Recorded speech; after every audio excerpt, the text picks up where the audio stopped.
शिवानी लेके आई हूँ आपके लिए एक छोटी सी कहानी। यह कहानी भगवान गुरु नानक की है। यह बात उनके बचपन की है। भगवान गुरु नानक का मन शुरू से ही संसारिक कामों में नहीं लगता था। पिता इससे बहुत ही दुखी रहते थे। फिर उन्होंने एक बार उन्हें अपनी ही दुकान पर बैठाया, किंतु जब पिता ने देखा भगवान गुरु नानक का मन दुकान पर बैठने पर नहीं लगता, तब उन्होंने भगवान गुरु नानक को दूसरा काम दिया। उन्होंने भगवान गुरु नानक से कहा कि रोज़ सुबह तुम गायों को चराने जाया करो। भगवान गुरु नानक गायों को चराने के लिए रोज़ सुबह जाते, किंतु एक बार वह शांति से एक साइड जाकर बैठ गए और गायों ने दूसरों के खेत में जाकर खेत को उजाड़ दिया। इससे दूसरे लोग भगवान गुरु नानक के पिता से उनकी शिकायत करने के लिए आए। गुरु नानक के पिता को बहुत दुख हुआ यह सुनकर।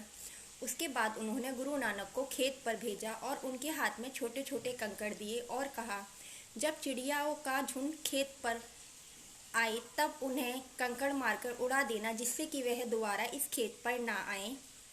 और जैसे ही चिड़ियाओं का झुंड खेत पर आया, भगवान गुरु नानक को उन पर प्रेम और दया उमड़ आई और उन्होंने कहा, राम की चिड़िया राम का खेत, खा मेरी चिड़िया भर भर पेट। और उसके बाद कहते हैं कि उस साल उस खेत में हर बार से ज़्यादा उपज हुई। और यह कोई चमत्कार नहीं है दोस्तों, यह प्रकृति का सिद्धांत है। आप प्रकृति को जो भी देते हैं, प्रकृति आपको उसका कई गुना कर कर वापस देती है। जिस प्रकार आप एक आम का बीज धरती पर बोते हैं और उस पेड़ में ना जाने कितने आम के फल आते हैं। इसलिए अगर आप अपने जीवन में प्रेम चाहते हैं, प्रेम दीजिए। दया चाहते हैं, दया दीजिए। सुख चाहते हैं, सुख दीजिए। आप जो भी चाहते हैं वही प्रकृति को दे दीजिए। प्रकृति आपको कई गुना कर कर वापस देगी। अब यह आप पर निर्भर करता है, आप प्रकृति को क्या देंगे। Be happy.